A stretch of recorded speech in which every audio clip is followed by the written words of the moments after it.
Innanzitutto benvenuti a tutti, ci stiamo preparando per la Fiera di Monaco che è l'evento più importante dell'anno per il settore audio e questa è una puntata un po' sui generis perché parleremo di come è organizzata la fiera e di quella che sarà la presenza di Norma in fiera. Ci vuoi raccontare? Allora, innanzitutto faccio una premessa. Per certi versi sarebbe sbagliato pensare che la Fiera di Monaco sia una fiera tedesca. In realtà, più che una fiera locale, è sicuramente una fiera internazionale, anzi, a livello internazionale è la fiera più importante dell'audio. Ormai da diversi anni ha preso il ruolo di quello che storicamente è stato il CES. A livello di fiere locali in Europa sicuramente la più importante oggi e già da qualche anno è la fiera di Varsavia.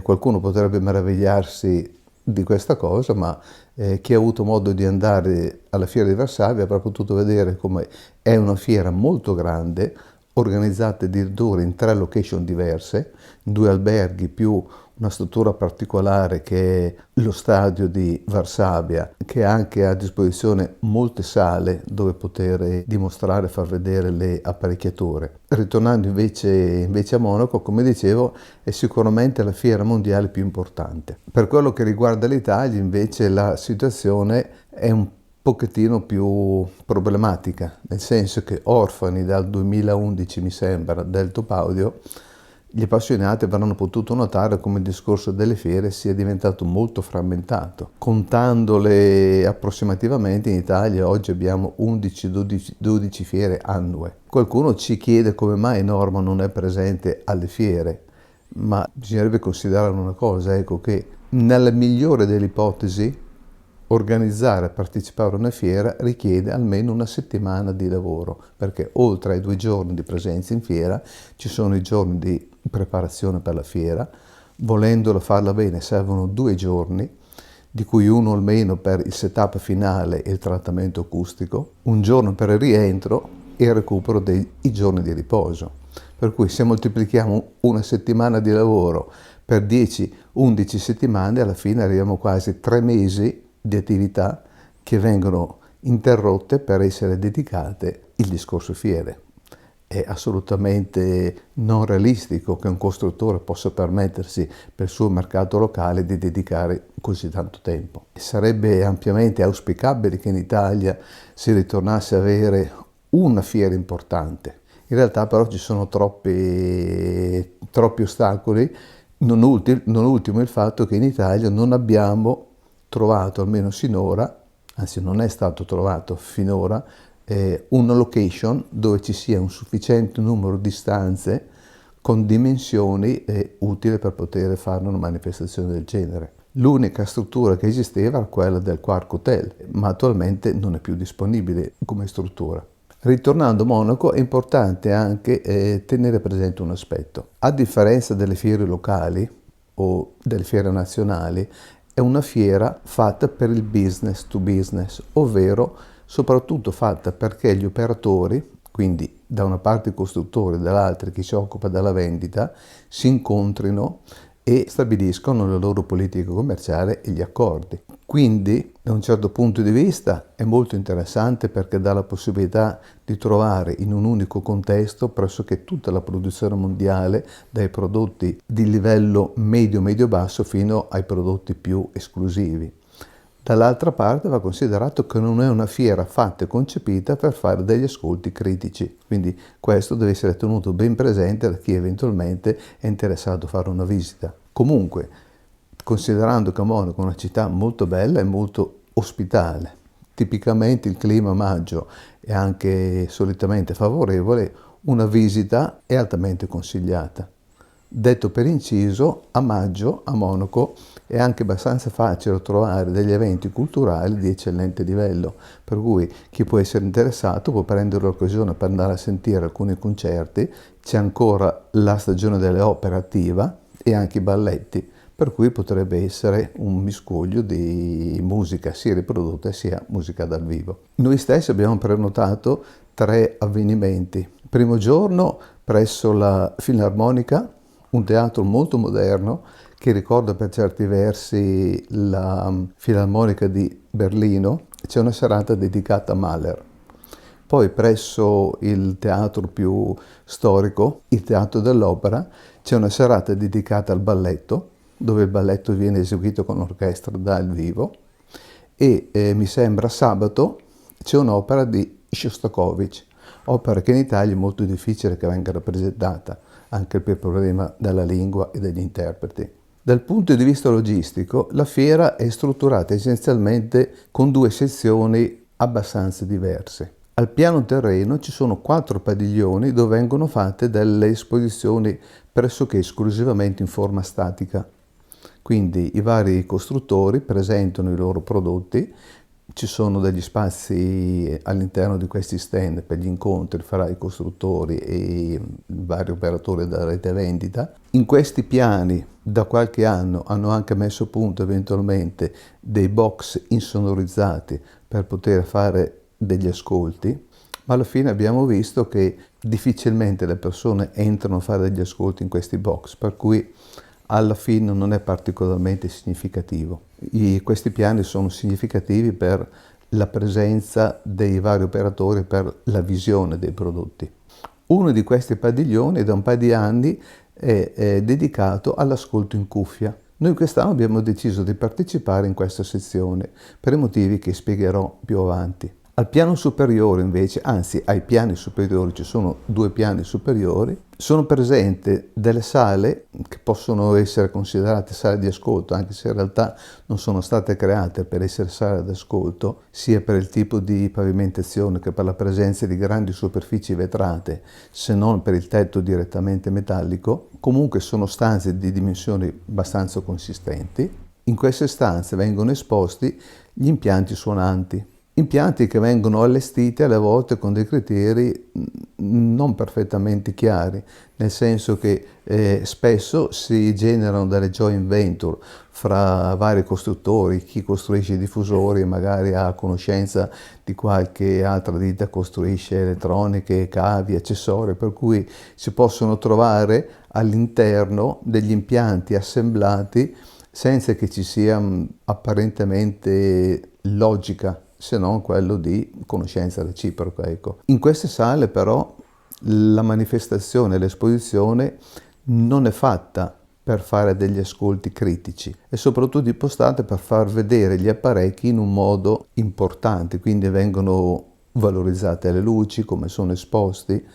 Apparentemente sembra che l'impianto sia messo lì per suonare, ma alle volte si vedono delle situazioni che si capisce chiaramente che non è stato concepito per questo. Esempio tipico, quando magari mettono 4 sedie, di cui nessuna in posizione centrale, capisci che l'intento non era quello. A parte questo, spesso le porte vengono tenute aperte, c'è molte presenze di pubblico per cui anche le voci sono tipicamente alte, insomma è praticamente impossibile ascoltare in modo critico. E questo deve essere tenuto presente da parte di chi eventualmente volesse andare a fare un viaggio e una visita alla fiera. Quindi se l'aspettativa è quella di andare a Monaco per ascoltare bene prodotti che magari in Italia è difficile ascoltare, è meglio mettersi da parte subito questa aspettativa.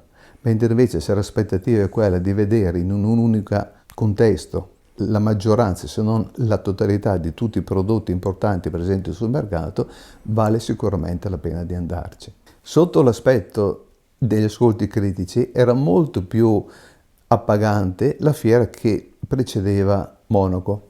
Probabilmente qualcuno ricorderà che fino al 2002 è stata l'ultima edizione, la fiera più importante in Germania era Francoforte, presso il Kempinski Hotel, albergo straordinario, immerso nella natura. All'interno aveva anche un laghetto su cui davano le finestre ai vari padiglioni di questo albergo. Sotto certi aspetti era molto democratico perché tutte le stanze erano identiche, per cui che uno fosse un espositore piccolo, un espositore importante, le stanze erano quelle. L'unica differenza poteva essere magari che ditte molto importanti invece di avere un'unica stanza ne avevano 2 o 3. Ma la tipologia della stanza era la stessa e mi ricordo che in quegli anni noi abbiamo partecipato a Francoforte per 5 anni, abbiamo fatto forse le migliori presentazioni sonore, le stanze erano veramente molto interessanti Ricordo un anno che avevamo insieme alla Diapason le Adamantes. Era la prima volta che le utilizzavo in fiera, anche se conoscevo bene Alessandro Schiavi, ma è stato singolare un avvenimento. È arrivato un giornalista americano che Alessandro Schiavi conosceva molto bene, ho capito che erano molto confidenza. E insomma questo giornalista si era portato un CD, le elettroniche, a parte la sorgente, all'epoca non c'era ancora una sorgente Norma, le amplificazioni erano nostre, avevamo i due finali monofonici, l'ambiente era circa un 50 metri quadri e c'erano questi due diffusori da stand. Insomma, il brano che ha scelto, che aveva portato questo distributore americano, era un brano molto carico di bassi. E vedo che continuavo a alzare sempre di più volume. Io ero molto imbarazzato perché non temevo tanto delle elettroniche, ma era il limite fisico del diffusore. Ho detto, qui prima o poi il woofer se ne esce e mi arriva... Cioè, E guardavo Alessandro con una certa preoccupazione, per lui continuava ad alzare il volume.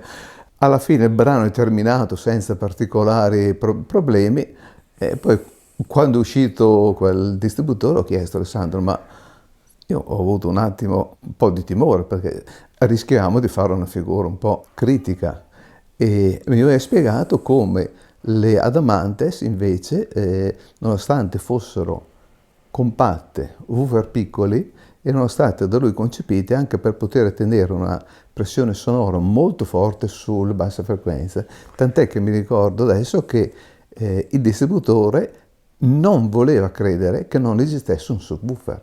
Ha guardato nella stanza sotto per ogni dove, alla fine si è dovuto rassegnare all'evidenza che non c'era niente che dasse contributo ulteriore alle basse frequenze. Detto questo, però appunto ribadisco il fatto che la fiera di Francoforte era una fiera sotto l'aspetto sonoro molto interessante.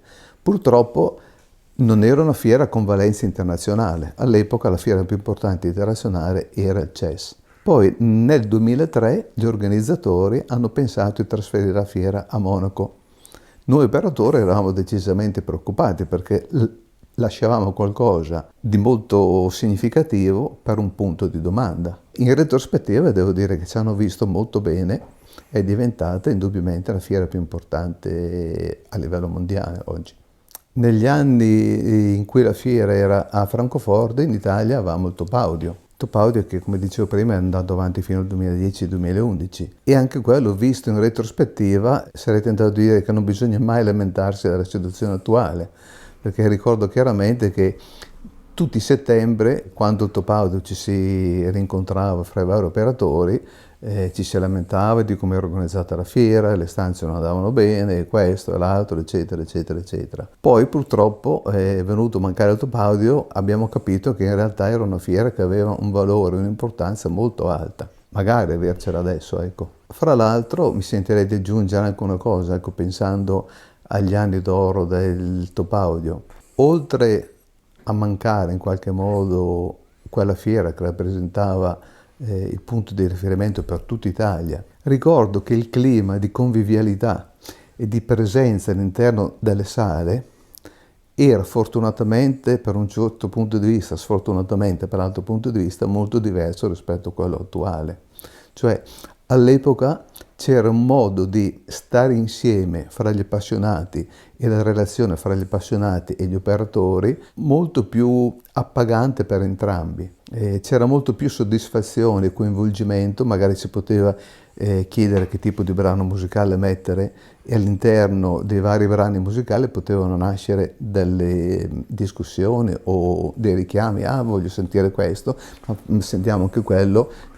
C'era un modo di vivere l'avvenimento sano e positivo, cosa purtroppo che col tempo si è un po' persa. Due aspetti hanno giocato anche probabilmente pesantemente in questo. Gli anni della pandemia che hanno in qualche modo aumentato la distanza fra le persone, quindi c'è meno abitudine a socializzare. Poi anche il web ha portato le persone a essere più introiettate, quindi vivere le cose più dal punto di vista del singolo che della collettività, quindi dell'essere presente magari in una sala in 15-20 persone e condividere quello che ci stava facendo. Devo dire che onestamente questo è anche uno degli aspetti che in qualche modo ci frena dal partecipare a molte fiere, perché anche se può essere crudo dirlo, talvolta si ha la sensazione che il migliore risultato che puoi portare a casa da una fiera è di non avere critiche.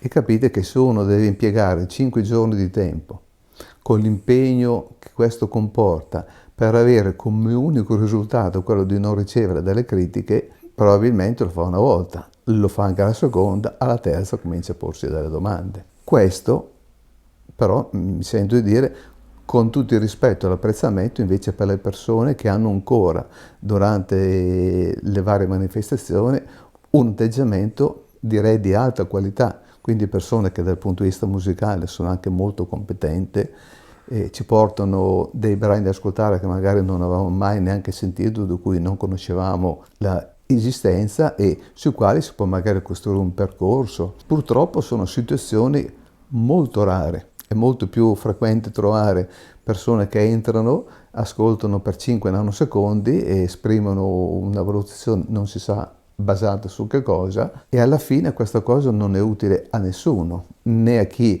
viene a visitare con un atteggiamento di questo genere e neanche agli operatori. Anche per questi motivi in Norma stiamo seriamente pensando da tempo di organizzare degli eventi o delle partecipazioni che siano in qualche modo alternative alla classica fiera. Se qualcuno ha qualche idea, suggerimento su delle location che potrebbero essere idonee e soprattutto anche sulla formula da utilizzare, ogni suggerimento è ben accolto, tenendo conto anche di un aspetto molto importante che ho personalmente osservato nel corso degli anni, ovvero che la riproduzione sonora di alta qualità purtroppo richiede che all'interno della stanza ci siano poche persone, o meglio, all'interno di una stanza anche piena di persone, chi può sentire correttamente bene sono forse 1-2 persone. Per cui ci sarebbe anche da ripensare su come poter strutturare una dimostrazione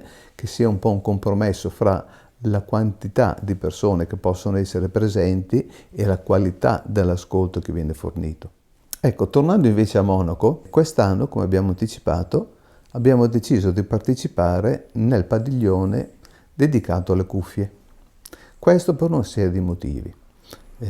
Primo motivo perché ci auguriamo che quest'anno sia, come abbiamo osservato negli anni precedenti, un padiglione abbastanza tranquillo, dove ci sia poco rumore di fondo e quindi anche la qualità della presenza e dell'incontro con le persone possa essere migliore.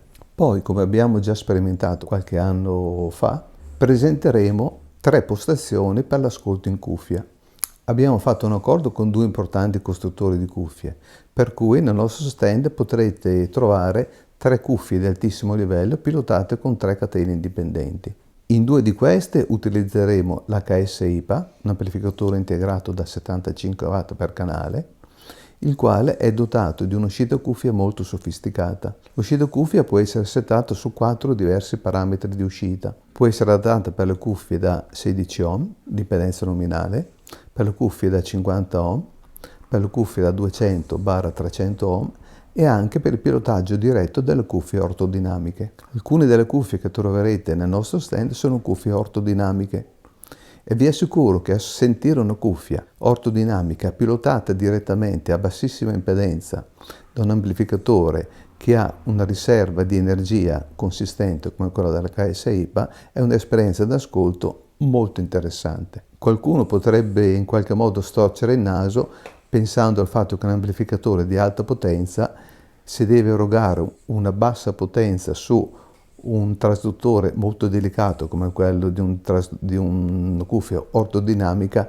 possa in qualche modo penalizzarne le caratteristiche sonore. E questo devo dire che in termini generali è un appunto che corrisponde alla verità dei fatti. Ma nel caso di Norma, per la particolare circuitazione, per come sono strutturate tutte le nostre amplificazioni di potenza, le caratteristiche sonore rimangono eccellenti anche ai bassissimi livelli di ascolto. Quindi sarà un'esperienza molto interessante sentire come un amplificatore di potenza in realtà anche agli ascolti a basso livello riesce a rendere una ricchezza armonica e una completezza di nuanze espressive veramente incredibili. Come sorgente utilizzeremo il nuovo Revo DS2 dotato dalla piattaforma di conversione proprietaria Norma ADAC. A questo proposito invito chi magari non avesse avuto la possibilità di vederlo prima, di vedere la puntata dedicata appunto alla nostra nuova piattaforma di conversione. In forma statica poi troverete tutta l'altra produzione Norma esposta, ecco. Naturalmente saremo presenti anche noi come staff Norma, per cui ci farà sicuramente piacere incontrarvi e, se lo gradite, offrirvi un caffè di quelli fatti secondo il nostro stile, ecco. Infatti una delle caratteristiche che ha la Fiera di Monaco non è sicuramente quella di offrire ai visitatori un caffè di eccellente qualità, è solo caro e basta, ecco. Ok, perfetto, quindi vi aspettiamo a Monaco, noi saremo lì. Intanto, se volevi dire qualcosa in più per salutare gli spettatori. Sì, una cosa mi sentirei di dirla, ecco. Visto che abbiamo lasciato in sospeso per adesso, causa contingente della Fiera di Monaco, la terza puntata relativamente ai consigli pratici per lavorare nel proprio ambiente d'ascolto sulla scena sonora, inviterei chi non ha avuto magari il tempo o la possibilità di vedere la seconda puntata relativamente alla scena sonora, dove entriamo nel merito dell'influenza delle singole apparecchiature, diffusori, amplificazioni, sorgenti. È una puntata di durata abbastanza lunga, sono quasi 50 minuti, e forse questa durata ha un po' scoraggiato alcune persone a guardarla, ma ritengo che sia importante che venga vista per preparare il terreno su cui poi andremo a inserire tutti i concetti che tratteremo nella terza puntata dei consigli pratici. Ok, rinnovo allora l'appuntamento per Monaco, vi aspettiamo lì e grazie mille. Grazie a voi.